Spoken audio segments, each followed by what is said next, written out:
వసుదేవసుతం దేవం కంసచాణూరమర్దనం దేవకీ పరమానందం కృష్ణం వందే జగద్గురుం. సర్వోపనిషదో గావః దోగ్ధా గోపాలనందనః పార్థో వత్ససుధీః భోక్త దుగ్ధం గీతామృతం మహత్తు దుగ్ధం గీతామృతం మహత్తు. భగవద్గీత 2వ అధ్యాయము సాంఖ్యయోగము 23వ శ్లోకం. నైనం చిందంతి శస్త్రాణి నైనం దహతి పావకః నచైనం క్లేదయంత్యాపో న శోషయతి మారుతః. అచ్ఛేద్యోయం అదాహ్యోయం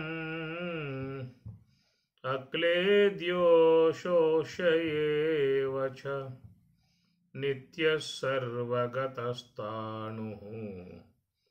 అచలోయం సనాతనః. అవ్యక్తోయమచింత్యోయం అవికార్యోయముచ్యతే. తస్మాదేవం విదిత్వైనం నానుశోచితుమర్హసి నానుశోచితుమర్హసి.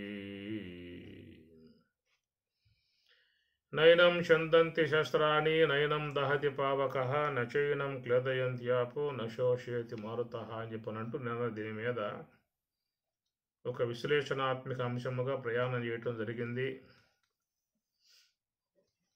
కత్తులు నరకలేవు, అగ్ని కాల్చలేదు, జలము తడపలేదు, వాయువు శుష్కింపజేయలేదు ఈ ఆత్మస్వరూపాన్ని. అచ్ఛేద్యః అయం అదాహ్యః అయం అక్లేద్యః అశోష్యః ఏవ చ నిత్యః సర్వగతః స్థాణుః అచలః అయం సనాతనః అవ్యక్తః అయం అచింత్యః అయం అవికార్యః అయం ఉచ్యతే.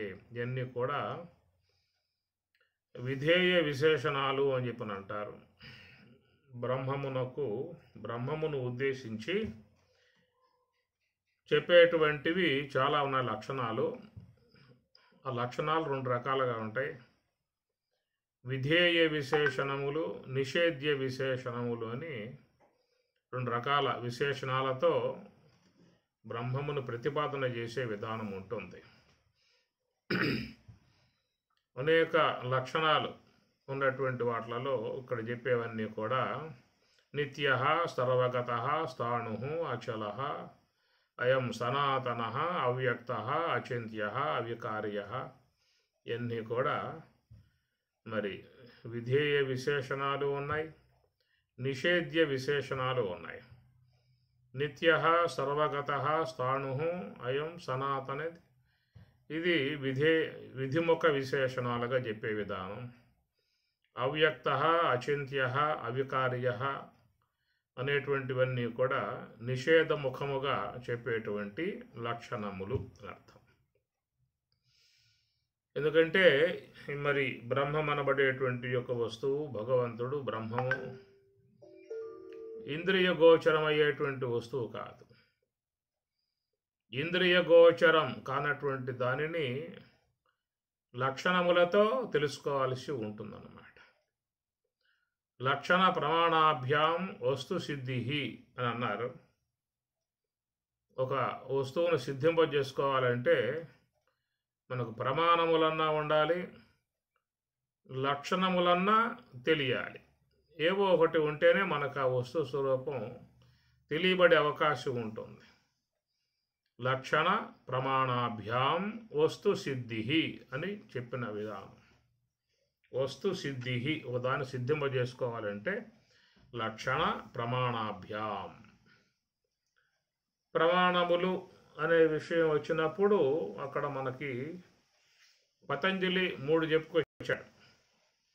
ప్రత్యక్ష అనుమాన ఆగమాహ ప్రమాణాని అని 3 ప్రమాణములను పతంజలి చెప్పినటువంటి మాట. అదే వేదాంతులైతే 6 చెబుతారు. ప్రత్యక్ష ప్రమాణము, అనుమాన ప్రమాణము, శబ్ద ప్రమాణము, అర్ధాపత్య ప్రమాణం, అనుపలబ్ధి ప్రమాణం 6 ప్రమాణాలని చెప్పుకొస్తారు.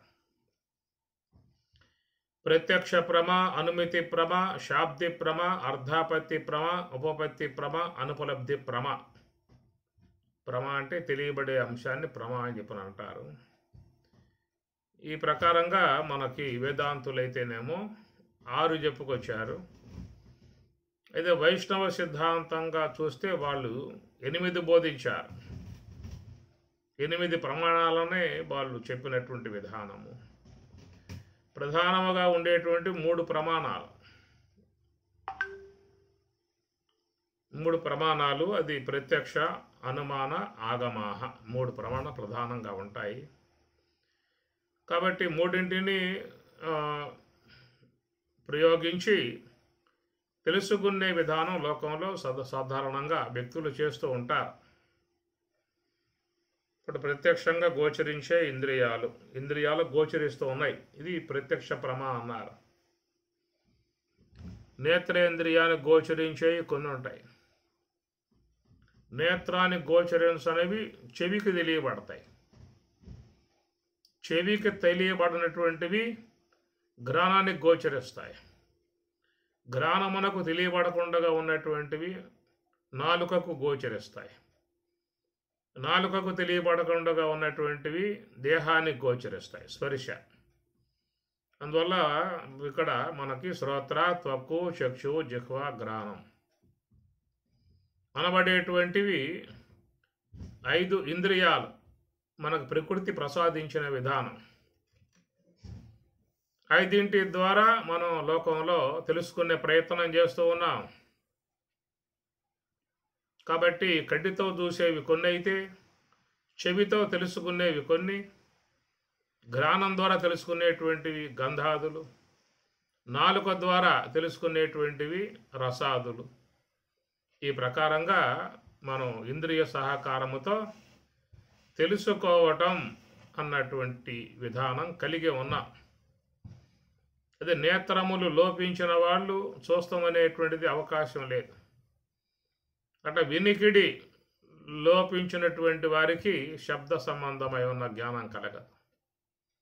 ఈ ప్రకారంగా కొన్ని ఇంద్రియాలు కొన్ని కారణాల వల్ల అవి పనిచేసే విధానం ఉండకపోవటంతో అవి తెలియబడే విధానం ఉండదు. కాబట్టి ఈ ప్రకారంగా సాధారణంగా లోకంలో అందరూ కూడా ఈ పంచేంద్రియాలను ముందు పెట్టుకుని అన్ని కార్య వ్యవహారాలను చేసుకుంటూ పోతూ ఉన్నారు. ఒక్కొక్కసారి పంచేంద్రియాలకు కూడా తెలియబడేటువంటివిగా ఉండవు.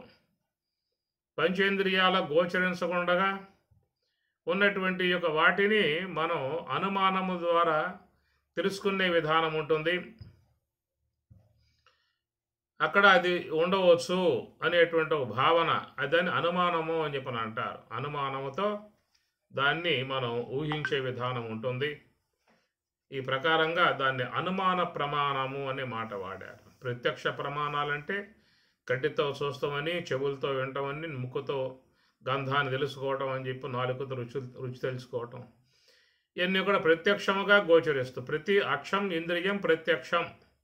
ప్రత్యక్షం అంటే ఇంద్రియానికే అక్షం అనే పేరు ఉంది. అక్షం ఇంద్రియం, ఇంద్రియాన్ని అక్షం కన్ను అంటారు. ఎందుకంటే అవి చూస్తూ ఉన్నాయి. ఎట్లా నేత్రం దృశ్యాలను చూస్తూ ఉన్నదో ఆ ప్రకారంగా మరి చెవి శబ్దాలను చూస్తూ ఉన్నది. వచ్చే శబ్దములు వాస్తవికంగా వాటికి రూపాలు లేవు. శబ్దానికి రూపం లేదు. లేకపోయినా కానీ ఆ శబ్దాన్ని అది చక్కగా కనిపెడుతుంది శ్రోత్రేంద్రియం.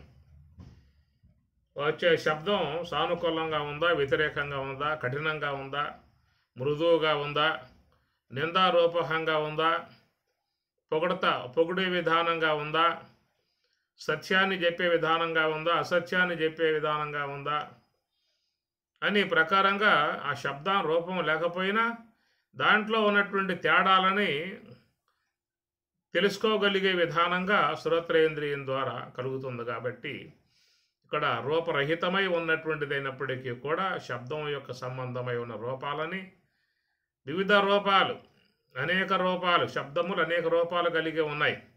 పొగిడేవిగా ఉన్నాయి, తెగడేవిగా ఉన్నాయి, కఠినంగా ఉండే ఉన్నాయి, మృదువుగా ఉండేటువంటివి ఉన్నాయి, నిందారూపకంగా ఉండే ఉన్నాయి, పొగడత రూపకంగా ఉండే ఉన్నాయి, ధర్మగర్భముగా చెప్పేవిగా ఉన్నాయి, ద్వంద్వార్థాలుగా వచ్చేటువంటివిగా శబ్దాలు ఉన్నాయి. ఒక మాట వాడితే రెండు అర్థాలు దాంట్లో ఉంటాయి. అట్లాగా వాడబడుతూ ఉంటాయి శబ్దాలు కూడా.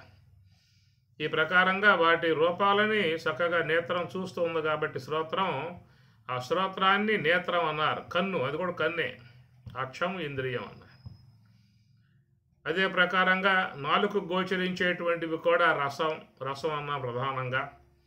అది రసం షడ్రసాలు అనే మాటగా, తీపి, పులుపు, ఉప్పు, కారం, వగరు, చేదనేటువంటిదిగా దాంట్లో ఉన్నటువంటి వివిధ రూపాలని జిహ్వేంద్రియం అనే కన్ను చూస్తూ ఉన్నది.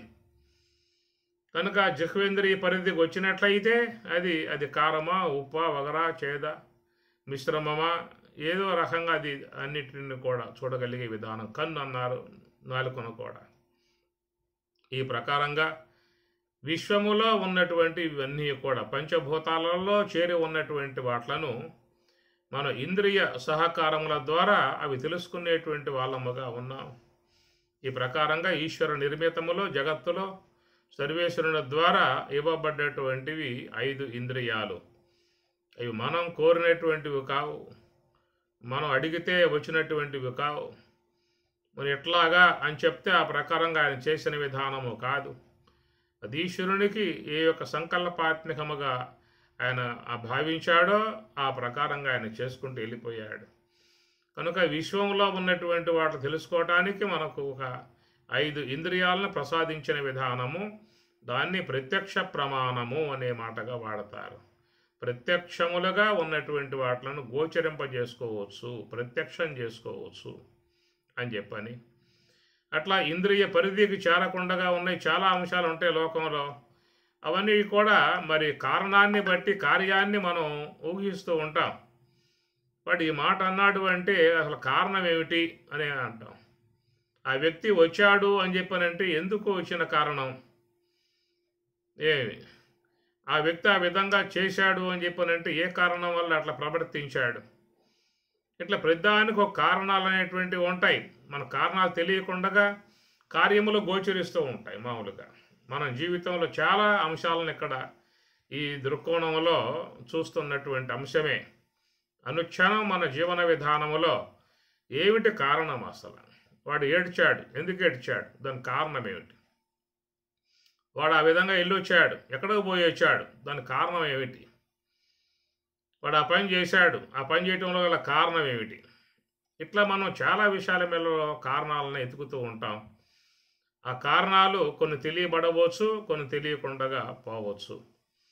దీన్ని ఊహాజనితమై ఉన్నటువంటిదిగా మనం చూసేటువంటి యొక్క అంశములు కాబట్టి దానిని అనుమాన ప్రమాణం కింద వస్తాయి. అనుమానం అంటే అనుమానించాం, వాడు వచ్చాడు, ఎందువల్ల వచ్చాడు, అకారణంగా అక్కడి నుంచి ఎందుకు వచ్చాడు, ఎంతో దూరం, ఇక్కడ వచ్చే అంత అవసరం వాడికి లేదు, ఈ సమయంలో రాకూడదు, కానీ ఈ సమయంలో వచ్చి వెళ్ళాడు అని చెప్పానంటే ఏదో కారణం అయి ఉండవాలి అని ఈ ప్రకారంగా మనం ప్రతి అంశంలో కూడా కారణాన్ని ఎతుకుతూ ఉంటాం. కార్యం కనబడుతుంది, కారణాన్ని ఎతుకుతూ ఉంటాం అన్నమాట. ఇట్లాగా ఉన్నటువంటివి ఎట్లా మన ప్రత్యక్షముగా గోచరించే ఇంద్రియాలకి స్పష్టంగా తెలుసుకుంటూ ఉన్నామో, నేత్రంతో చూస్తూ ఉన్నాం, నేత్రం ప్రత్యక్షంగా గోచరిస్తూ ఉన్నాయి, ఆ గోచరించేవి స్పష్టంగా తెలియబడుతూ ఉన్నాయి. ఇది పశువు, ఇది పక్షి, ఇది మృగము, ఇది మానవుడు, ఇది వృక్షము, ఇది లత, యాప చెట్టు, చిమ్మ చెట్టు, ఇట్లా ఎదురు కనబడేటువంటి వాటిని మనం ప్రత్యక్షంగా చూస్తూ ఉన్నాం. దాని గురించి పెద్దగా మనం ఆలోచించాల్సిన అవసరం లేదు.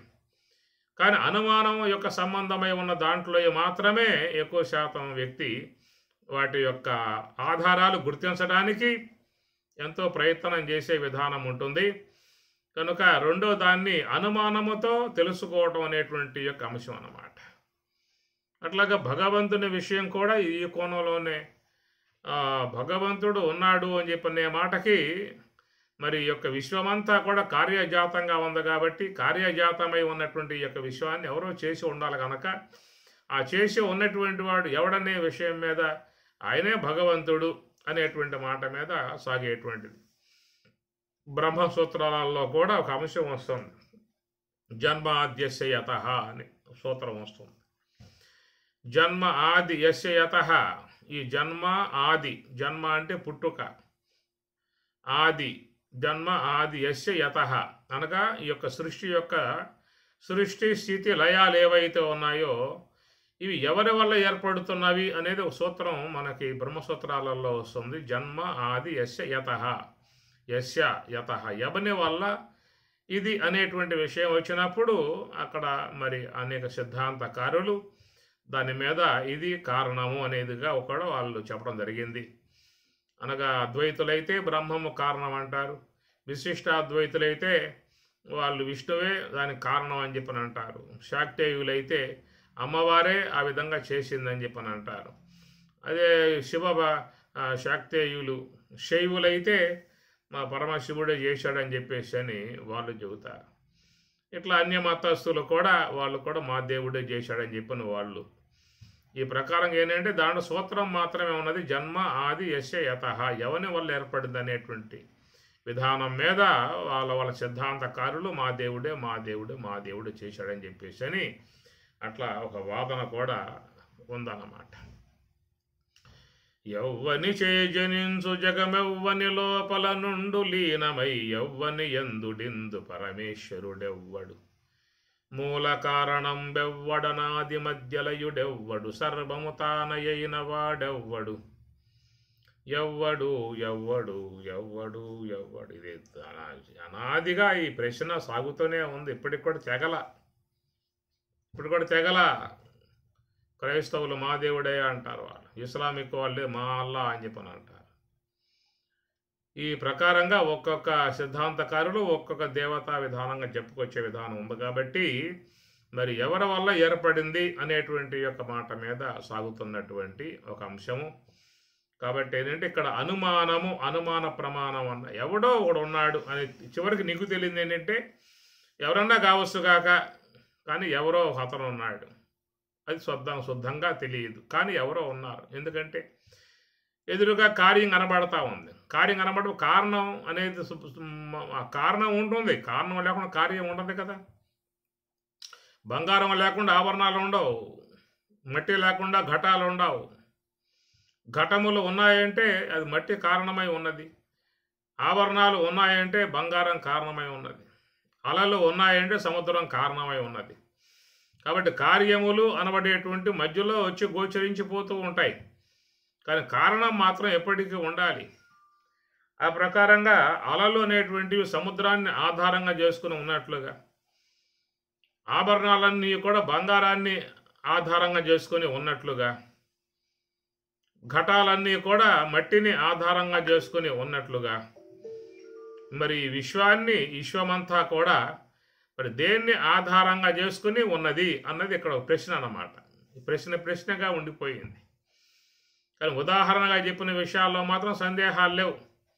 ఆభరణాలు మాత్రం బంగారం యొక్క ఆధారంతోనే ఉన్నాయి, ఘటాలన్నీ కూడా మట్టి యొక్క ఆధారంతోనే ఉన్నాయి, అలలన్నీ కూడా సముద్రం ఆధారంతోనే ఉన్నాయి, ఐరన్ వస్తువులన్నీ కూడా ఇనుము యొక్క ఆధారంతోనే ఉన్నాయి. ఈ ప్రకారంగా ఒక కార్యాత్మక విధానాన్ని లోకంలో చూస్తూ ఉన్నాం మనం. కార్యకారణ కర్తృత్వే హేతు ప్రకృతి ఉచ్యతే, పురుష సుఖ దుఃఖానాం భోక్తృత్వే హేతు ఉచ్యతే అని పరమాత్మ చెప్పిన మాట. కార్యకారణ కర్తృత్వే హేతు ప్రకృతి ఉచ్యతే. ప్రకృతి ఎప్పుడూ కూడా కార్యకారణాత్మకమై ఉంటుంది. కార్యము కారణము, కారణము కార్యము, కారణము కార్యము, కారణము కార్యము. వాయువు ఉందంటే ఆ వాయువు కారణం ఆకాశం, అగ్ని ఉందంటే అగ్నికి కారణం వాయువు, జలం ఉందంటే జలానికి కారణం అగ్ని, పృథివీ ఉందంటే ఆ పృథివీకి కారణం జలం. కాబట్టి ఆ జలం అనేది పృథివీ కారణంగా ఉన్నది, అగ్ని విషయంలో కార్యమై ఉన్నది. ఇట్లా కార్యకారణాత్మకమై ఉన్నది ప్రకృతి. కార్యకారణకర్తృత్వే హేతు ప్రకృతి వచ్చేది. ప్రకృతి అంతా కూడా ఒక కార్యకారణాత్మక జాతంలో పోతూ ఉన్నది. అయితే సర్వకారణం అనేది ఏది లేదా అనేటువంటి యొక్క మాట ప్రశ్నాత్మకంగా ఉన్నది. అయితే అక్కడ వైజ్ఞానికులుగా ఉన్నటువంటి నాస్తికులు చెప్పే మాట ఇంక ప్రత్యేకంగా సర్వకారణం అంటే ఏమీ లేదు, జగత్తే కార్యకారణాత్మకముగా ఉంటుందనేది. సిద్ధాంతపరంగా వస్తే ఇక ఎవరెవరి సిద్ధాంతకారులు వాళ్ళు మా దేవుడే కారణం, మా దేవుడే కారణం, అమ్మవారే కారణం శాక్తేయులు, పరమశివుడే కారణం అనే శైవులు, మా శ్రీమన్నారాయణుడే కారణం అని చెప్పని వైష్ణవులు, ఇట్లా వాళ్ళ వాళ్ళ సిద్ధాంతాల రూపకంగా వాళ్ళ వాళ్ళ వాదనలు వినిపిస్తూ ఉన్నటువంటి విధానము. కాబట్టి ఇది యుద్ధమిద్దముగా లోకంలో ఉన్నటువంటి వ్యవహారం ఇప్పటికి కూడా తేలిన అంశము కాదు. సర్వకారణమై ఉన్నటువంటి వస్తువుగా చెప్పేది ఉపనిషత్తులు బ్రహ్మము అని చెప్పినారు. సర్వం ఏతద్ బ్రహ్మ అయం ఆత్మ బ్రహ్మ అనే మాటల్లో సమస్త సర్వాధారమై సర్వాధిష్టానమై ఉన్నటువంటి వస్తువు బ్రహ్మము అని ప్రకారంగా ఉపనిషత్తులు చెప్పేటువంటి మాట. అందుచేత మరి ఆ విధంగా సర్వాధిష్టానమై ఉన్నది బ్రహ్మము అనేటువంటి విషయంగా చెప్పినప్పుడు మరి ఆ బ్రహ్మము అనేటువంటిది ఏ ఇంద్రియాన్ని గోచరిస్తుంది అని చెప్పినాడు. అతీంద్రియం అవ్యక్తం అని దీంట్లో మన పదాలు వస్తాయి. అయం అవ్యక్తోయం అచింత్యోయం అవికార్య ఉచ్యతే తస్మాదేవం అవ్యక్తోయం అన్నాడు. అందువల్ల ఇది అవ్యక్తం, ఏ యొక్క ఇంద్రియాన్ని గోచరించేటువంటిది కాదు. అయినా కానీ సర్వాధిష్టానమై ఉన్నటువంటి వస్తువుగా అద్వైతులు భావిస్తున్న విధానము. దీన్ని వివర్తవాదం అని కూడా చెప్పుకొస్తారు. పరిణామవాదాన్ని సాంఖ్యులు బోధిస్తారు, ఆరంభవాదాన్ని నైయాయికులు బోధిస్తారు. పరిణామ సిద్ధాంతంలో సాంఖ్యులు బోధిస్తే మరి వివర్తవాదం అనబడేటువంటి అంశాన్ని అద్వైతులు చెప్పేటువంటి మాట. ఇదొక చర్చనీయాంశముగా సాగేటువంటి అంశము. అందువల్ల సర్వాధిష్టానం బ్రహ్మం అనేటువంటిది. అధిష్టానం దదాకర్త కరణంచ పృథగ్విధం వివిధాచ పృథక్చేష్ట దైవం శైవాత్ర పంచమం అని భగవద్గీత 18వ అధ్యాయంలో అధిష్టానం అనేటువంటి మాటగా కూడా చూడడం జరిగింది. దానికి లక్ష్మణారులు కూడా అధిష్టానం అన్న మాటకి బ్రహ్మము. అధితిష్టతి అధిష్టానం ష్టాగతి నివృత్తవు. అధితిష్ట అధిష్టానం, అధిష్టానమై ఉన్నటువంటి స్వరూపం బ్రహ్మము అని చెప్పనే మాట. కాబట్టి ఈ ప్రకారంగా మనకి ఏంటంటే కార్యం గోచరిస్తుంది, కారణం తెలియబట్టం లేదు. దాన్ని చెప్పుకున్నాం కదా, మన జీవితంలో మనకు ఎదురయ్యేటువంటి యొక్క అంశములలో మనకు చాలా కారణాలు తెలియబట్టం లేదు. కార్యమైతే గోచరిస్తుంది కానీ కారణాలు మాత్రం తెలియబట్టం లేదు. ఎతికి వేసారి చివరికి పోనీలేబ్బా ఏదో అయిపోయింది, ఏమైంది ఎట్లా అయింది తెలియదు, దేని గురించి ఎందుకు తల బాదుకోవటం పోనీ అన్న విధానాలుగా మనం ఎన్నో జీవితంలో సర్దుబాటు చేసుకుంటూ ఆ కారణాలు గోచరించకపోవటంతో వదిలిపెట్టి పారేసి అంతటితో దానికి నమస్కారం చేసి అయ్యా వదిలిపెట్టేయండి, ఇక ఎంతకాలం లాగుతారు దీన్ని పట్టుకొని, ఏమైనా తేలిందా, ఏమైనా లాగా ఏం తేలిందా, ఏమన్నా ఏం తేలలేదు, ఎందుకు తలకాయ బాదుకోవడం అనవసరంగా, వదిలిపెట్టేయి, పోతే పోయింది. ఇది సామాన్యంగా లోకంలో మానవులు చాలా విషయాలలో ఈ కారణాలు గోచరించగా వదిలిపెట్టేసేసి దండం పెట్టేసి వెనక్కి వచ్చే సందర్భాలు కూడా చాలా ఉన్నాయి. దీని అనుమాన ప్రమాణం కింద తీసుకున్నటువంటి అంశము మనకు అర్థమయ్యే ఉదాహరణలుగా ఇచ్చినటువంటి శాస్త్రకారులు ఎక్కడో కొండ ప్రాంతంలో నుంచి పొగ వస్తూ ఉన్నది, ఆ పొగను చూసాం, ఆడ పొగ ఉన్నది అంటే అక్కడ అగ్ని ఉండి తీరాలి. ఎందుకంటే అగ్ని అనేటువంటిది కారణం, అగ్ని లేకుండా కార్యముకు పొగ వచ్చే అవకాశం లేదు. కనుక పొగ కనబడతా ఉందని చెప్పనంటే అక్కడ అగ్ని ఉన్నది. ఇది అనుమాన ప్రమాణం కింద చెప్పే మాట. మనకు శాస్త్రపరంగా వాళ్ళు కొంచెం అర్థమయ్యే రీతిలో చెప్పేటువంటి యొక్క అంశము అనుమాన ప్రమాణం కింద ఇది ఒకటి చెప్పుకొస్తారన్నమాట. పొగ దృష్టాంతాన్ని చూపిస్తారు. ఈ ప్రకారంగా మనం చాలా అంశాలని అనుమానంతోనే వాటిని ఊహించి నిర్ధారణ చేసుకునే విధానంగా చేసుకుంటూ ఉంటాం. ఇప్పుడు సమ్మర్ వచ్చింది, మే నెల, బాగా ఎండలు కాస్తా ఉన్నాయి. అందరూ కూడా ఒక్కతో బాధపడుతున్నారు, చెమటలతో బాధపడుతూ ఉన్నారు, విసురుకుంటూ ఉన్నారు, ఎంతో అల్లల్లాడిపోతూ ఉన్నారు. ఇంతలో ఒక పెద్ద చల్లటి గాలి ఒకటి ఈసుకుంటూ పోతా ఉన్నది.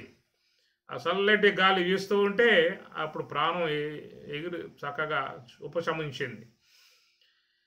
దాన్ని బట్టి మనం ఊహించాం ఏంటంటే ఎక్కడో వాన పడింది, బాగా వాన పడటం వల్ల మనకి చల్లటి గాలి అనేది వచ్చింది, చాలా హాయిగా ఉన్నది. మనం చూడలే, ఎక్కడ పడింది తెలియదు, మనకేం తెలియదు. కానీ ఆ వచ్చినటువంటి యొక్క చల్లటి గాలిని బట్టి మనం ఊహిస్తాం అక్కడెక్కడో వాన పడిందని చెప్పి అనుమానిస్తాం. ఇది అనుమానం యొక్క సంబంధ అంశం ప్రత్యక్షంగా గోచరించలేదు, కానీ మనకేంటంటే ఈ చల్లటి గాలిని ఊహించుకొని ఎక్కడో వాన పడింది అనేది మనం అట్లాగా అనుమానంతో దాన్ని తెలుసుకుంటూ ఉంటాం. ఈ ప్రకారంగా ఉన్నటువంటి ప్రత్యక్షంగా గోచరించకపోతే అనుమానం ద్వారా మనం వాట్లను ఎట్లాగో ఎతికి పట్టుకుంటాం. అనుమానమే. ఇప్పుడు చాలా కేసులు కోర్టులో పడి ఉన్నాయన్నీ కూడా అనుమానాస్పదమే.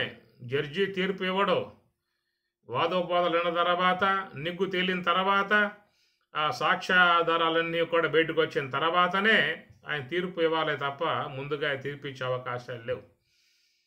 అందువల్ల కోర్టులో ఉన్నటువంటి ధర్మదేవత కళ్ళకి నల్లగొడ్డు గడ్డి పారేశారు. ఎందుకంటే మేము చూసేదేమీ లేదు, మీరిద్దరూ వాదించుకోండి, నిగ్గు తేల్చండి, విషయం బయటికి తీసుకురండి, మేము దాన్ని బట్టి తీర్పు ఇస్తామనే విధానంగా ఆ న్యాయ దేవత కళ్ళు మూసుకొని కూర్చునే విధానం అక్కడ. ఎందుకంటే ఏం బాదుగా ఆ జరిగిన సంఘటనలకి ఏం బాదు. కాబట్టి వాళ్ళనే తీసుకురావాలి, పోలీసులు పెట్టారు, వాళ్ళు పట్టుకురావాలి, అప్పచెప్పాలి, సాక్ష్యాధారాలతో మొత్తం కూడా చూపించగలిగితే అప్పుడు దాన్ని బట్టి వాళ్ళు ఏదన్నా శిక్ష ఖరారు చేసే విధానం ఉంటుందన్నమాట. ఇట్లా మరి కోర్టులో కొన్ని లక్షల కేసులు అనుమానాస్పదంగానే అవన్నీ మూలుగుతూ ఉన్నాయి, ఒగదగటం లేదు, అవే నిగ్గుదేలటం లేదు, అన్వేషణలో ఉన్నాయి, ఇన్వెస్టిగేషన్లో ఉన్నాయి. బయటికి తేలవచ్చు, తేలకపోవచ్చు. తేలే లోపల నేరం చేసిన వాడు పోతాడు, తీర్పు ఇచ్చేవాడు అప్పుడు వాడు కూడా పోతాడు. ఎప్పటికొస్తాయి ఈ తీర్పులు తెలియని విషయాలు ఇవన్నీ కూడా. ఇవన్నీ అనుమానాస్పదముగా ఉన్నటువంటి యొక్క అంశములు, దానిని అనుమాన ప్రమాణము అని చెప్పి అంటారు. తర్వాత మూడో శబ్ద ప్రమాణం కింద తీసుకున్నారు. ఇక శబ్ద ప్రమాణము అనేటువంటిది దానికి వేదము అన్నారు. శబ్ద ప్రమాణము అంటే వేదము, ఉపనిషత్తులు తీసుకోవాలి. శృతులు అని అర్థం, ఉపనిషత్తులు. ఎందుకంటే మరి మన చాలా అంశాలు మన దృష్టికి అందేటువంటివి కావు. ఏమి ఇంద్రలోకము, చంద్రలోకము, విష్ణులోకము, శివలోకము, కైలాసము, ఇవన్నీ కూడా మనకి పురాణాల ద్వారా చెప్తున్నటువంటి విధానం. ఎవరు పోయి చూశారు ఎక్కడి నుంచి? కైలాసం పోయేసా అని చెప్పిన ఎవరో చెబుతారు ఎక్కడ? కనుక అవన్నీ కూడా ఎక్కడో ఉన్నాయి, ఇంద్రియ గోచరం కాకుండా ఉన్నటువంటివి. స్వర్గం అనబడేది, నరకం అనబడేది చెప్పుకుంటున్నాం కదా. ఈ చెప్పుకునే విధానం మనం చూసి వచ్చి చెబుతూ ఉన్నామా? ప్రత్యక్షానుభవం కలిగి చెబుతూ ఉన్నామా? ప్రత్యక్షానుభవం కలిగి చెప్పడం లేదు.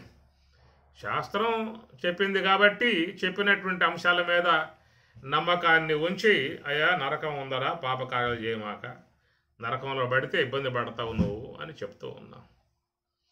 త్రివిధం నరకస్యేదం ద్వారం నాశనం ఆత్మనః కామః క్రోధః తదా లోభః తస్మాత్ ఏతత్ త్రయం త్యజేత్ అని స్వామి చెప్పాడు. త్రివిధం నరకస్యేదం ద్వారం, కనుక నరకం ఒకటి ఉందరా, నరకానికి నువ్వు పోతావు ఈ విధంగా పట్టుకుంటే వీటిని. నరకానికి తీసుకుపోయేటువంటి భటులు, యమభటులు ముగ్గురు కూడా వదిలిపెట్టు అన్నాడు. కామః క్రోధః తదా లోభః, ఈ గుణాలు పట్టుకుంటే ఆ గుణాలను అనుసరించి ప్రవర్తించినట్లయితే అనేక దోషకార్యాలు చేస్తావు. కాబట్టి ఆ చేసిన దాని మీద నీకు అనేక దోషాలు, పాపాలు అంటుకునే అవకాశం. దాని కారణంగా నరకానికి పోతావరా, ఇబ్బంది పడతావు. కనుక ఆ గుణాలకు దూరంగా ఉండు, ఆ కార్యాలకు దూరంగా ఉండనే మాట శాస్త్రం చెబుతున్న అంశము. వాటి మీద విశ్వాసం లేకుండా ప్రవర్తించే వాళ్ళు ఉన్నారు, విశ్వాసం వహించి చెప్పిన మాటను అనుసరించి నడుచుకునే వాళ్ళు లోకంలో ఉన్నారు. ఎందుకంటే ఇవన్నీ కూడా శబ్ద సంబంధమై ఉన్న ప్రమాణం, శబ్ద ప్రమాణం, శబ్దం ద్వారా తెలియబడుతున్నటువంటి అంశం. ఇది అనుమాన ప్రమాణంలో చేరింది కాదు, ప్రత్యక్ష ప్రమాణంలో చేరింది కాదు. అనుమాన ప్రమాణం అనేది కూడా కొంత ప్రత్యక్ష భాగంలో చేరి ఉన్న అంశమే. అనుమాన ప్రమాణం కూడా కొంత ప్రత్యక్ష అనుభవంలో చేరి ఉన్న అంశమే. అక్కడెక్కడో పొగ ఉన్నది అని అన్నప్పుడు ఆ పొగకు కారణం అగ్ని అనేటువంటిది. ఇక్కడ ఊహాత్మకముగా ఉన్నటువంటి యొక్క అంశం అగ్ని అయితే, ప్రత్యక్షంగా గోచరించే అంశం పొగ. పొగ ప్రత్యక్షంగా గోచరిస్తూ ఉన్నది. ప్రత్యక్షంగా గోచరించే పొగను బట్టే నువ్వు అగ్నిని అక్కడ ఊహించావు. ఇంట్లో ఉన్నావు, ఏదో శబ్దం చెవిలో పడింది, ఆ శబ్దాన్ని బట్టి ఎవరో వస్తున్నారు వాకిట్లో అనేటువంటిదిగా ఊహిస్తావు. ఎవరో స్కూటర్ వేసుకొచ్చారు, కారు వేసుకొచ్చారు అని ఆ శబ్దాన్ని బట్టి నువ్వు ఏం చేస్తావంటే తలుపు తీసి చూస్తావు. కాబట్టి నువ్వు ప్రత్యక్షంగా చూడలా, చెవితో మాత్రం శబ్దాన్ని విన్నావు, శబ్దాన్ని బట్టి ఊహించావు ఫలానా వ్యక్తి, ఫలానా ఎవరో ఒకరు కారు వేసుకొచ్చారు, స్కూటర్ వేసుకొచ్చారు అని. ఇట్లాగా మనం ప్రత్యక్షం దాంట్లో కొంత భాగం ఉన్నది. ప్రత్యక్షాన్ని ఆధారంగా చేసుకునే అనుమానాన్ని కొంత ఊహించే అవకాశం కూడా ఉందన్నమాట. కాబట్టి ఈ ప్రకారంగా ఇక్కడ అనుమాన ప్రమాణం అనేటువంటి యొక్క అంశంలో కొంత భాగం ప్రత్యక్షం కూడా చేరి ఉన్నది. కానీ శబ్ద ప్రమాణం అనే విషయంలో మాత్రం మనకు ఎలాంటి విధానంగా ఇక్కడ మరి ఆ ప్రత్యక్షం చేరి ఉన్న అంశం కాదు. ఎందుకంటే మన దృక్కోణానికి ఎప్పుడు చేరినవి కాదు, మన ఊహకు అందేటువంటివి కావు. ఏవో లోకాలు ఉన్నాయి అని చెప్పని కదా. ఈ లోకాల గురించి మీకు తైత్రీయోపనిషత్తు ఆనందవల్లిలో కూడా ఈ ప్రస్తావన వస్తుంది. అట్లా వేదం పూర్వ భాగములో ఈ లోక సంబంధమై ఉన్నటువంటి విషయాలన్నీ కూడా వేదం పూర్వ భాగంలో ప్రధానంగా వచ్చేటువంటివి. వేదం ఉత్తర భాగములో కేవలం బ్రహ్మ ప్రతిపాదితం, బ్రహ్మతత్వాన్ని గురించి ఎక్కువగా ప్రతిపాదన చేసే విధానము. ఇక దేవతలు, దేవతా సంబంధ లోకాలు ఇవన్నీ కూడా మనకి వేదం పూర్వ భాగంలో వస్తుంది. ఆ పూర్వ భాగమంతయు కూడా, మంత్ర భాగమంతయు కూడా ఆ దేవతలను పొగిడే విధానమే అవన్నీ కూడా. ఋగ్వేదం, యజుర్వేదం, సామ ఆదరణ వేదాలన్నీ అన్నీ కూడా పూర్వ భాగముగా ఉన్నటువంటి మంత్ర భాగాలన్నీ ఆ దేవతలను ఉద్దేశించి కొనియాడుతూ ఉన్నాయి. కనుక రుక్కు స్తుతవు అన్నారు. ఆ ప్రకారంగా ఆ దేవతలను ఉద్దేశించి యజ్ఞమును రేలిసి ఆ యజ్ఞములో ఆ దేవతలకి ఇష్టపూర్వకమై ఉన్నటువంటి ద్రవ్యాలని ఆహుతి చేస్తారు. మంత్రాన్ని ఉచ్చారణ చేస్తూ ఆ దేవతలకి ఆహుతులు సమర్పిస్తారు. దాని ద్వారా వాళ్ళు శ్రేయస్సును పొందుతారనే విషయం భగవద్గీతలో 3వ అధ్యాయం పరమాత్మ చెప్పినమాట. ఇష్టాన్ భోగాన్ హివో దేవాః దాస్యంతే యజ్ఞ భావితాః తైర్దత్తాన ప్రధాయేభ్యో యో భుంక్తే ఏన సహా దేవాన్ భావయతానేన తే దేవా భావయంతు వః పరస్పరం భావయంతః శ్రేయః పరం అవాప్స్యత దేవాన్ భావయతానేన సహ యజ్ఞాః ప్రజా సృష్ట్వా పురోవాచ ప్రజాపతి. సహయజ్ఞాః అనగా మానవులతో కూడా యజ్ఞములు కూడా ఏర్పడ్డాయని చెప్పని, అలాంటి యజ్ఞముల ద్వారా దేవతల్ని ఆరాధించినప్పుడు ఆ దేవతల్ని అనుగ్రహించి కోరినటువంటి ప్రసాదించే విధానముగా ఉన్న విశ్వాస భాగము నుంచే లోకంలో యజ్ఞములు కూడా ఆచరించే విధానం ఉన్నది. లక్షల ఖర్చు పెట్టి ఎంతో సంభారములు అగ్నిలో ఆహుతపరిచి అనేక పట్టు వస్త్రాలు కూడా పూర్ణాహుతిలో సమర్పించే విధానం, కొన్ని లక్షలు ఖర్చు పెట్టి చేసే విధానం అంతా యజ్ఞ కార్యక్రమాలలో ఉందని చెప్పనంటే అవి వేదం పూర్వభాగం చెప్పేటువంటి మాటల మీద విశ్వాసం ఉండే కదా. మనకేమన్నా ప్రత్యక్షంగా అనుమానంలో ప్రత్యక్షంగా తెలియబడి చేస్తూ ఉన్నామా, లేక అనుమాన ప్రమాణానికి ఏమైనా అందజేస్తున్నామంటే ప్రత్యక్ష ప్రమాణానికి కానీ అనుమాన ప్రమాణానికి కానీ అందిన అంశం కాదు. ఇది కేవలం పురాణములు వేదములలో చెప్పేటువంటి యొక్క మంత్ర భాగాలు అనుసరించి మనం వాటి మీద విశ్వాసం ఉంచి చేస్తున్నటువంటి యొక్క అంశము. మరి ఆయా దేవతలు, దేవతా సంబంధ లోకాలు విశ్వంలో ఉన్నాయని చెప్పని మరి ఆ దేవతలను ఆరాధించినట్లయితే వారు ఆ దేవతా లోకాలకు కూడా పోయే విధానం ఉంటుంది అనే మాట కూడా మనకు భగవద్గీత వాటిల్లో చెప్పడం జరుగుతూ ఉన్నది.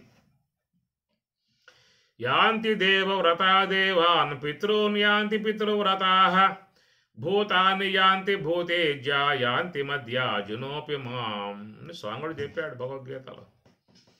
యాంతి దేవవ్రతా దేవాన్ పితॄన్ యాంతి పితృవ్రతాః యాంతి యాంతి అంటే పొందటం, యాంతి దేవవ్రతాః దేవాన్ కాబట్టి ఆ దేవతలను ఎవరైతే ఆరాధిస్తూ ఉన్నారో అంటే ఆ దేవతా సంబంధ లోకాలకే యాంతి, యాంతి అంటే పొందటం, అది పోవటం, గచ్చంతి పోతూ ఉన్నారు, యాంతి పొందుతూ ఉన్నారు.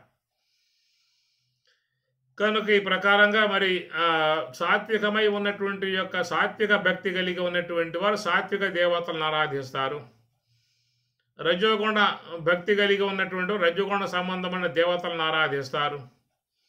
తమోగుణ సంబంధమై ఉన్న గుణం గలవారు తామసిక సంబంధ దేవతలనే ఆరాధిస్తారు. యాంతి దేవ్రతా దేవాన్ పితॄన్ యాంతి పితృవ్రతాః భూతాని యాంతి భూతేజ్య ఏవైవ సాత్వికా భావాః రాజసా తామసాశయే. కాబట్టి ప్రకారంగా సాత్విక రాజసిక తామసిక సంబంధమై ఉన్న దేవతలు ఉన్నట్లుగా మనకు వేదములలో చెప్తున్నటువంటి అంశము. ప్రధానముగా ఆదరణ వేదంలో ఎక్కువగా తామసిక సంబంధమై ఉన్న దేవతలను ఉద్దేశించి కూడా దాంట్లో ప్రస్తావనలు వస్తాయి. ఆదరణ వేదంలోనే మరి ఆయుర్వేదిక్ కానీ విలువిద్య సంబంధ ఆయుర్వేద విలువిద్య అవన్నీ ఉంటాయి. తర్వాత దాంట్లో అభిచార హోమములు, తర్వాత శాతబళ్ళు, తర్వాత వశీకరణ మంత్రాలు ఇవన్నీ తామసిక సంబంధమై ఉన్నటువంటి భాగాలలో చేరి ఉన్నటువంటి అన్నమాట. అవి కూడా వాటిలను విశ్వసించి చేసేటువంటి వాళ్ళు కూడా ఉన్నారు. కాబట్టి దాన్ని ఉద్దేశించే మరి పరమాత్మ ఎక్కడ గీతలో యాంతి దేవవ్రతా దేవాన్ పితॄన్ యాంతి పితృవ్రతాః భూతాన్ని యాంతి భూతేజ్య భూత ప్రేత పిశాచ దయ్యాలు భూతాలను పూజ చేసేవాళ్ళు అన్నారు. కాబట్టి ప్రకారముగా సాత్విక సంబంధమై ఉన్న భక్తి గలవారు సాత్విక దేవతలను అనగా రాముడు, కృష్ణుడు, విష్ణువు, అయ్యప్ప స్వామి, ఆంజనేయ స్వామి, అమ్మవారు ఇత్యాది దేవతల్ని సాత్విక విధానముగా ఆరాధించే విధానము. రజోగుణం గలవారు రాజసిక సంబంధమై ఉన్న గంగనమ్మ, పోలేరమ్మ, నౌకలమ్మ, కోతిరాజు ఇలాంటివన్నీ కూడా కాస్త భూత బలులు సమర్పిస్తూ ఆ విధంగా చేసేటువంటివి ఉంటాయి. భూతాన్ని యాంతి భూతేజ్య ఇక భూత ప్రేత పిశాచాలను కూడా ఆరాధించేటువంటి వాళ్ళు ఆయా దేవతా సంబంధ లోకాలకే పోతారు అని చెప్పనే మాట వాడుతూ 4వ అంశముగా చెప్పుకొస్తూ ఇక్కడేమంటారంటే యాంతి మధ్యాజునోపి మాం అన్నాడు. యాంతి మత్ యాజి నహ అపిమాన్. అయితే మాం నన్ను ఆరాధించేవారు నన్నే చేరుకుంటున్నారు అనే మాట మనకు ఆ శ్లోకంలో వస్తుంది. యాంతి మధ్యాజునోపి మత్ యాజి మత్తు యాజి నన్ను ఆరాధించేవారు అంటాడు. మరి ఆ మత్తెవరు, నన్ను అనేటువంటి వారెవరు అని చెప్పనంటే ఈశ్వరుడు, సమస్త విశ్వశాసకుడు, సమస్త జీవులను నియంత్రించేవాడు, సమస్త జీవులకు కర్మఫలాన్ని ప్రసాదించేటువంటి వాడు, సృష్టి స్థితి రయకారకుడై ఉన్నటువంటి ఈశ్వరుడు, భోక్తారం యజ్ఞ తపసాం సర్వలోక మహేశ్వరం. ఇది స్వామి చెప్పిన మాట గీతలో. భోక్తారం యజ్ఞ తపసాం సర్వలోక మహేశ్వరం, సమస్త లోకాలను శాసించేటువంటి ఈశ్వరుణ్ణి అన్నాడు. మత్తః పరతరం నాణ్యత్ కించిత్ అస్తి ధనంజయ మయి సర్వం ఇదం ప్రోతం సూత్రీమణిగణాయవా. మత్తః పరతరం నా అన్యత్ నాకంటే అన్యముగా ఈ విశ్వంలో ఏది కూడా లేదు, కించిత్ కూడా లేదు, నా ఆజ్ఞకు లోబడి విశ్వమంతా ప్రవర్తిస్తూ ఉన్నది అంటాడు. ఈ విధంగా చూసినట్లయితే ఆయన సమస్త శాసకుడు, సర్వేశ్వరుడు. అందువల్ల దశోపనిషత్తులలో మొదటి ఉపనిషత్తును ఈశావాస్యోపనిషత్తు అన్నారు. మొదటి ఉపనిషత్తు ఈశావాస్యోపనిషత్తు. ఈశ కేన కట ప్రశ్న ముండ మాండిక్య ఐతరేయ తైతరేయ బృహదారణ్యక చాందోగ్య అని చెప్పినప్పుడు మరి దశోపనిషత్తులలో మొదటి ఉపనిషత్తుకు ఈశావాస్యం చెప్పారు. ఈశ అంటే ప్రభు, ఈశ అంటే ఈశ్వరుడు. ఈశావాస్యం ఇదం సర్వం యత్కించిత్ జగత్యాం జగత్తు తేన త్యక్తేన భుంజీథా. కాబట్టి ఆయన ఈశ్వరుడు. ఈశ్వర సర్వభూతానాం హృద్దేశే అర్జున తిష్టతి భ్రామయన్ సర్వభూతాని యంత్రారూఢాని మాయయా. ఈశ్వర సర్వభూతానాం హృతుదేశే, అంతటా వ్యాపకమై ఉన్నటువంటి యొక్క ఈశ్వరుడు సమస్త జీవుల హృదయాలలో ఉండి అందరినీ కూడా వ్యవహరింపజేస్తూ ఉన్నాడు అన్నారు. కనుక ఆయన సర్వశాసకుడుగా ఉన్నటువంటి ఈశ్వరుడు, మాయ ఉపాధిగా ఉన్నటువంటి ఈశ్వరుడు. మాయారహితముగా ఉంటే ఆయన బ్రహ్మం, మాయా సహితమై ఉంటే ఈశ్వరుడు. అంటే ఆ ఈశ్వరుడు శాసకుడు, సమస్తాన్ని శాసించేటువంటి వాడు. కాబట్టి అటు ఈశ్వరుడకు నన్ను మత్ యాజీ నహాపిమాం, నన్ను ఆరాధించేవారు నా యొక్క స్వరూపాన్ని పొందుతూ ఉన్నారు. ఇక్కడ చాలా క్రిటికల్గా ఉన్నటువంటి యొక్క అంశం ఇది. నన్ను ఆరాధించేటువంటి వారని చెప్పి అన్నప్పుడు మరి ఇందాక చెప్పినట్లుగా యాంతి దేవ వ్రతా దేవాన్ అనగా సాత్విక విధానములో దేవతలను ఆరాధించడం అని చెప్పనంటే మరి ఈ విధంగా విష్ణువుని ఆరాధించే వాళ్ళు ఉన్నారు, శివుని ఆరాధించే వాళ్ళు ఉన్నారు, అమ్మవారిని ఆరాధించే వాళ్ళు ఉన్నారు, అయ్యప్ప స్వామిని ఆరాధించే వాళ్ళు ఉన్నారు. ఇట్లా ఆయా ఇష్టదేవతల్ని ఇంట్లో ఈశాన్య భాగంలో ప్రతిష్ఠింపజేసుకుని లేదా గ్రామాలలో గుడి ఏర్పాటు చేసుకుని దాంట్లో ప్రతిష్ఠ చేసుకొని ఆరాధించుకునే విధానం ఉన్నది. ఈ ప్రకారంగా మరి రాజశేఖ సంబంధమై ఉన్నటువంటి భక్తి గల వారు కూడా రజోగుణ విధానములో గంగానమ్మ, పోలేరమ్మ, నౌకలమ్మ, పోతరాజుగా ఆయా ఆలయాలు కట్టుకుని ఆ గ్రామ దేవతలుగా ఆరాధించుకునే విధానంగా చూస్తూ ఉన్నాం. మరి ఈ ప్రకారంగా ఆరాధించుకునేటువంటి వారు ఆయా రూపాలను పెట్టుకుని ఆరాధించుకుంటూ ఉన్నారు. యాంతి మత్తు యాజునోపమాం, నన్ను ఆరాధించడం అనేటువంటి విషయంలో వారు ఏ విగ్రహం పెట్టుకోవాలి? ఇక్కడ సాత్విక సంబంధమై ఉన్న విధానంలో సాత్విక సంబంధంగా ఉన్న దేవతల రూపాలను పెట్టుకుని సేవించారు. రజోగుణ సంబంధమై ఉన్నటువంటి రాజసిక సంబంధమై ఉన్నటువంటి దేవతల రూపాలు పెట్టుకుని సేవించారు. కానీ అంతటా వ్యాపకమై ఉన్నటువంటి యొక్క సర్వశాసకుడే ఉన్నటువంటి యొక్క భోక్తారం యజ్ఞతపసాం సర్వలోక మహేశ్వరముగా చెప్పేటువంటి యొక్క ఈశ్వరుడు, ఆ సర్వవ్యాపకమై ఉన్నటువంటి యొక్క ఈశ్వరుణ్ణి మనం ఎక్కడ పెట్టుకుని పూజ చేసుకోవాలి, ఎలా పెట్టుకుని పూజ చేస్తారు అని ఏ రూపము లేదే. ఇంద్రియ గోచరం అయ్యే వస్తువు కాదు కదా. అలాగా ఉన్నటువంటి యొక్క ఆయన్ని ఎట్లా ఆరాధించే విషయము ఇక్కడ చెప్పిన మాట ఏంటి? మత్త యాజునోపమా, నన్ను ఆరాధించేవాళ్ళు నన్నే పొందుతూ ఉన్నారు అన్నాడు. నన్ను ఆరాధించటము అని చెప్పనంటే మరి అంతటా వ్యాపకమై ఉన్నటువంటి యొక్క ఈశ్వరుడు మనలో మహాకారణమునందు ఆయన మరి ఈశ్వరుడు అక్కడ శాసకుడై ఉన్నాడనేటువంటి మాట. కాబట్టి కూటస్థ అక్షర అనేది భగవద్గీత ఘ్రాణం అనగా రోజుకి 21,600గా సంచరించేటువంటి ఏ శ్వాసలైతే ఉన్నాయో ఆ శ్వాస యొక్క సంచారం యొక్క ప్రదేశములో ఉన్నటువంటి వాడు ఈశ్వరుడుగా తెలుసుకోండి. అంతటా వ్యాపకమై ఉన్నటువంటి యొక్క ఈశ్వరుడు ఎక్కడ ఉన్నాడనేటువంటి మాట చూసినట్లయితే దానికి ఒక అనుమాన ప్రమాణముగా మనం గమనించినట్లయితే ఎట్లయితే పొగను చూసి అక్కడ అగ్ని ఉన్నదనేది ఊహించామో అట్లా మనలో కూడా ఈ శ్వాస అనేటువంటి దానిని ప్రత్యక్షముగా మనస్సు ద్వారా గుర్తించే విధానములో ఆ శ్వాసకు మూలముగా ఉన్నటువంటి వాడు ఈశ్వరుడు అనే మాట గుర్తించాలి. ఎందుకంటే పరమాత్మ గీతలో చెప్పాడు, బ్రాహ్మయం సర్వభూతాని యంత్రారూఢాని మాయయా అన్నాడు. ఈశ్వర సర్వభూతానాం హృతుదేశే తిష్టతి బ్రాహ్మయన్ సర్వభూతాని యంత్రారూఢాని.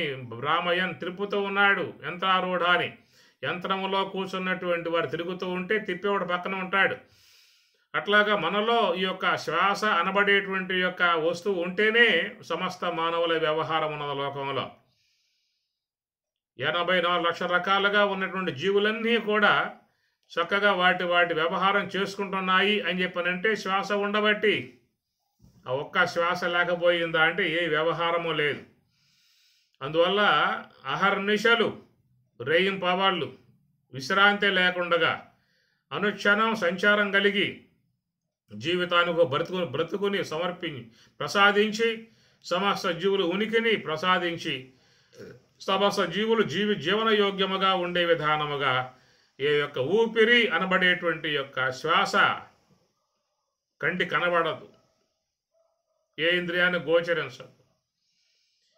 కనుక ఆ ప్రకారంగా ఉన్నటువంటి యొక్క శ్వాస రోజు మొత్తం మీద 21,600గా సంచారం చేస్తూ అందరి యొక్క జీవితాలకి జీవన విధానం ప్రసాదించిన విధానముగా ఉన్నటువంటి ఆ శ్వాస, అది పరమాత్మ తన చేతుల్లో పెట్టుకుని ఆడిస్తున్న విధానం కనుక భ్రామయన్ సర్వభూతాని. భ్రామయన్, భ్రమ అంటే తిరగటం, అందరిని తిప్పుతూ ఉన్నాడు. తిరగటం అని చెప్పినట్టు శ్వాస ఉండబట్టే ఆ శ్వాసగా సాగిందంటే ఏం తిరుగుతా, అంతే పానసారం వేయటమే, శవాసనం వేయటమేక. ఆ విధముగా మరి ఆ సర్వేశ్వరుడు, అంతటా ఉన్న సర్వేశ్వరుడు మనలో మరి మనలో ఉన్నాడనేటువంటి యొక్క మాటకు పూజనీయముగా ఉండటం కదా. మత్తయాజినోపమాం, మత్తయాజి నన్ను ఆరాధించేవారు అన్నారు. మరి ఆయన ఆరాధించడం ఎక్కడ ఆరాధిస్తా అని చెప్పని, అదే సోహం భావేన పూజయేత్. దేహో దేవాలయ ప్రోక్త జీవో దేవ సనాతన త్యజేత్ అజ్ఞాన నిర్మాల్యం సోహం భావేన పూజయేత్ అనే మాటగా స్కందోపనిషత్తులో చెప్పే అంశం ఇది. కాబట్టి సర్వత్ర అంతటా వ్యాపకమై ఉన్నటువంటి ఈశ్వరుడు మనలో ఉన్నాడనేటువంటి మాటకి ఎక్కడ ఉన్నాడు అని చెప్పనంటే భ్రామయన్, ఆయన త్రిప్పుతూ ఉన్నాడు. దేన్ని పట్టుకుని? శ్వాసను పట్టుకుని. కాబట్టి ప్రకారముగా ఆ శ్వాస యొక్క సన్నిధిలో ఆయన ఉన్నాడు. కాబట్టి మరి మత్తయాజి, మీరు నన్ను ఆరాధించనేటువంటి మాటగా చూసినట్లయితే, ఎవరైతే మనస్సుని శ్వాస వెంబటే ఉంచి మరి ఆ యొక్క హంస ధ్యానాన్ని శీలిస్తూ ఉంటారో, ఆ హంస ధ్యానములో ఉన్నటువంటి వారు మాత్రమే ఈశ్వరుణ్ణి ఆరాధించడం అనేటువంటి యొక్క అంశం వస్తుంది. ఇదే దేవతారాధన, ఈశ్వరారాధన. సమస్త దేవతలకు, మానవులకు, సమస్త జీవులకు, విశ్వానికి మూలమై ఉన్నటువంటి, సృష్టికర్త అయి ఉన్నటువంటి ఈశ్వరుడు, మాయాపతి అయి అనేటువంటి యొక్క ఈశ్వరుడు ఎక్కడ ఉన్నాడు అని చెప్పనంటే, మన శరీరములో శ్వాస సంచారం జరిగేటువంటి మహాకారణమునందు ఆయన నివాసమై ఉన్నటువంటి విధానం. కాబట్టి మత్తయాజి, నన్ను ఆరాధించు అనేటువంటి యొక్క అంశము ఇక్కడ వర్తిస్తుందన్నమాట. ఎవరైతే శ్వాస వెంబటే ఉండి అట్లాగా ధ్యానములో నిమగ్నమై ఉంటారో వారు ఈశ్వర ఆరాధనలో ఉన్నటువంటి వారు. అదే యజ్ఞముల ద్వారా, అర్చనల ద్వారా, అభిషేకాల ద్వారా తన గృహాలలో సేవించే విధానం ఉన్నట్లయితే దానిని దేవతారాధన అన్నారు. ఇది ఈశ్వరారాధన, మహాకారణమగు మరి హంస యొక్క ఆశ్రయంలో ఉండి చేసేటువంటి యొక్క ఆరాధన, ఇది ఈశ్వరారాధన. కాబట్టి దేహమునే ఆలయముగా చేసుకుని ఈ దేహము లోపల మహాకారణ సన్నిధిలో ఆ సర్వేశ్వరుణ్ణి ఆరాధించేటువంటి వారిని యోగులు అన్నారు. ధ్యానులు, యోగులు, మునులు వాళ్ళందరూ కూడా ఈ కోవకు చేరి ఉన్నారు. వాళ్ళని మునులు అని పరమాత్మయే సంబోధించాడు ఆ పదాన్ని. మీకు ఈ విషయం గీత 5వ అధ్యాయం కర్మ సన్యాస యోగం చివరిలో పరమాత్మ ఈ పదం వాడతాడు.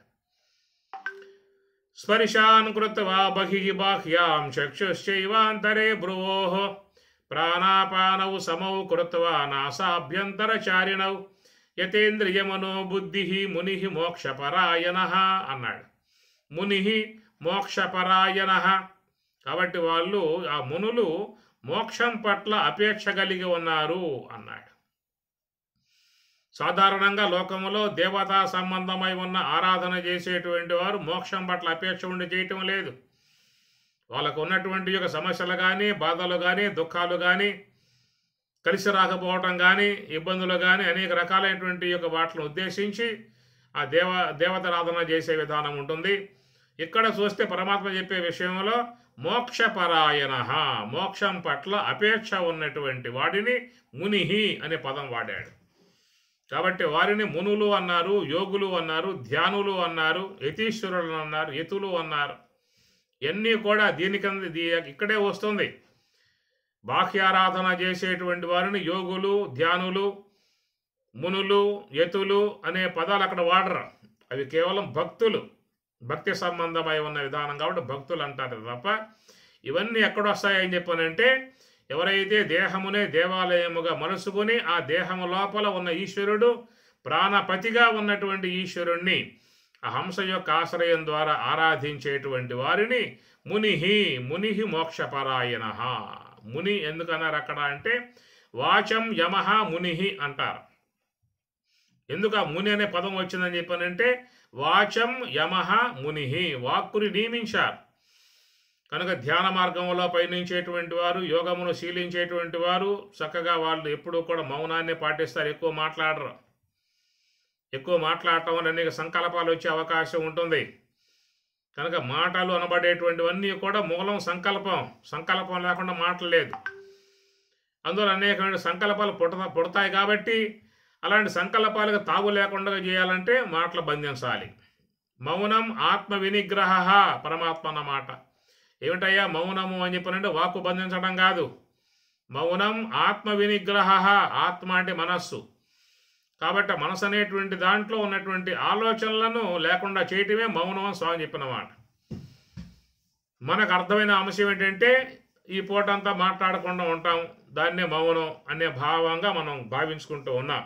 మాట్లాడకపోతే మౌనం కాదు, మనస్సులో ఆలోచన లేకుండా ఉంచటం మౌనం అవుతుంది అని పరమాత్మ అంటున్నమాట. మౌనం ఆత్మ వినిగ్రహ అక్కడ అన్నమాట. కాబట్టి ఆ ప్రకారముగా లోన ఉన్నది పుట్ట పాములు, బయట ఉన్నాయి పుట్ట బయట ఉంది అనుకోటి లాభమే ఉంది. లోన పాములు కొట్టు, లోపల ఉన్న పాములను కొట్టు. పాములే ఆలోచనలు కనుక ఆలోచన అనుగుణ్యముగానే శబ్దాలు పెట్టుకొస్తూ ఉంటాయి. కాబట్టి మౌనం అని చెప్పి చాలామంది వాక్కు మాత్రం బంధిస్తారే తప్ప లోన మాత్రం ఆలోచనలు పుంకాలుగా చేస్తూనే ఉంటారు. ఒక్క నోరు మాత్రం మూతబడిందే తప్ప లోన మనస్సు మూతబడిందా? అది మూతబడలా, లోపల విజృంభించింది, విస్తృత స్థాయిలో ప్రయాణం చేస్తూ ఉంది. కాబట్టి పరమాత్మ చెబుతున్న మాట నోరు కట్టేయడం కాదయ్యా, ముందు లోన కట్టే మనసు.